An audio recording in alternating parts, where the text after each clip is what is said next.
A new financial forecast laid out by government today as the new Minister-led Free National Movement administration presents its first fiscal blueprint in the first year of governance. Good evening, everyone. I'm Keishla Adderley, and welcome to the Bahamas Tonight, the National Report.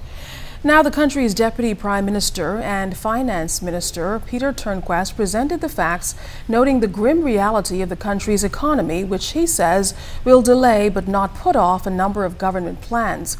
He also noted that this budget was inherited from previous administrations. However, he said the government intends to make good on its promises.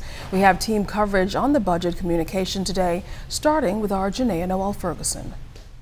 Millions of dollars in debt and the government's purse empty is essentially how Deputy Prime Minister and Minister for Finance Peter Turnquest described the country's finances as he gave an update during the budget communication presented in Parliament on Wednesday.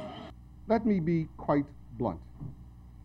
The fiscal situation in the current fiscal year is far, far bleaker than we could ever have imagined. Our predecessors have literally left us with the cupboard totally bare. The side opposite, while in government, in their last budget, had projected a GFS deficit of $100 million. The actual outturn is now expected to be in the order of $500 million. That's the facts you're talking about now. And we're going to have to deal with that number in a minute. The 2017-2018 budget pegged at $2,675,887,437 for recurrent expenditure and an estimated $229 million for capital expenditure. That sets the fiscal blueprint for the country. The Deputy Prime Minister indicated that while the impact of Hurricane Matthew was mainly attributed for the bleak outcome, Turnquest charged that the former administration also racked up bills to the tune of $300 million that have to be paid off. This high level of outstanding payables is directly responsible for the government seeking emergency funding to meet the obligations of the 2016-17 budget, as vendors are clamoring for payments. Right now, it is our intention to fully pay all of this backlog of payments and commitments this fiscal year, and minimize to the greatest extent possible any carryovers into 2017-18 fiscal year. I want the Bahamian people to know that we don't have the final number yet, that every day we're discovering new commitments and new bills. Turning his attention to government commitments to the Bahamian electorate, no new taxes were announced, but during this budgetary term, the government plans to reduce the business license tax from 1.5% to 1.25%, lower taxes for hotels with a turnover of less than $400 million from 1.25% to 1%, further reduce business license fees and reduce the import on salmon and shrimp, a reduction of imports for electronic motorcycles, the elimination of customs duties on medical supplies, some personal care items, building material, and most importantly, Turnquest indicated, some food items. We are eliminating or reducing import duties on a number of food and beverage products, including milk, yogurt and ice cream, bread, cakes, pastries and chips, salmon fillets, shrimp and prawns, pastas and pizza sauce, fruit drinks, canned or preserved vegetables, jams, fruit jellies and marmalades, and fruit or nut purees, mixtures of fruits and nuts, and soy sauce. Now, to facilitate this budget year, Turnquest says the government will need to borrow $400 million to do so. But he says government also plans to implement a number of fiscal measures. We get that angle from Altaviz Munnings. Thanks, Janaea. Besides those fiscal measures, Minister Turnquest has listed some allocations in this year's budget that will enhance several national programs. Of the remaining rise in recurrent expenditure of $93 million, the following increases are noteworthy. $40 million to the Ministry of Health for the National Health Insurance Authority.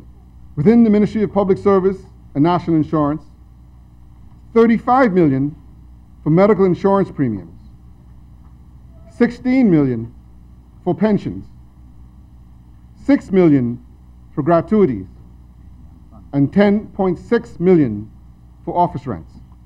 For the Royal Bahamas Police Force, $5.6 million to cover the balance of overtime payments, and overall, the budget includes a $27 million increase for persons engaged during the 2016-17 fiscal year, $8 million for increments, and $7.5 million to accommodate payments as per industrial agreements with various public sector unions. Finance Minister Turnquest also pointed out that recurrent expenditure next year is posted at $2,676 million, representing an increase of $218 million over the $2,458 million outturn for the 2016-2017 fiscal year.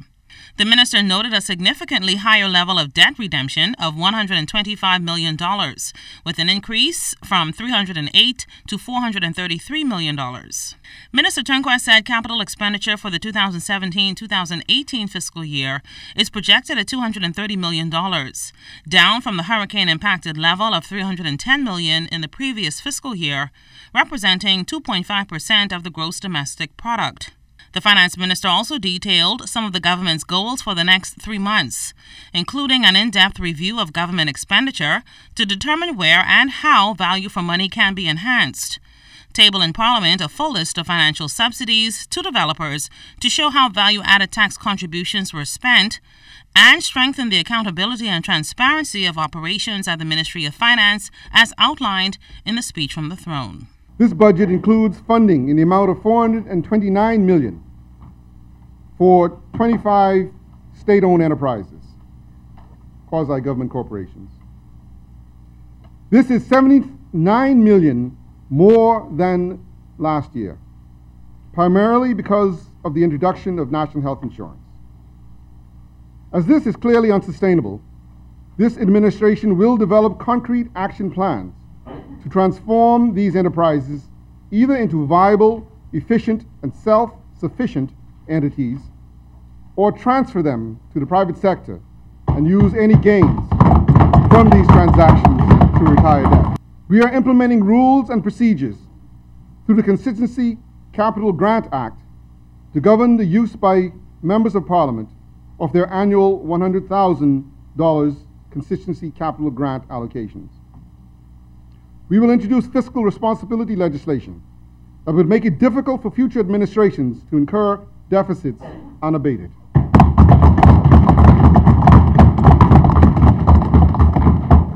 This law would also prevent ministries and departments from introducing new spending initiatives in year without identifying the requisite financing from within their budget allocations. We will introduce public procurement regulations to support the amendments to the Financial Administration Audit Act. These amendments will make it mandatory for the government to use transparent bidding procedures when it acquires goods or services from the private sector. Altaviz Munnings, ZNS Network News.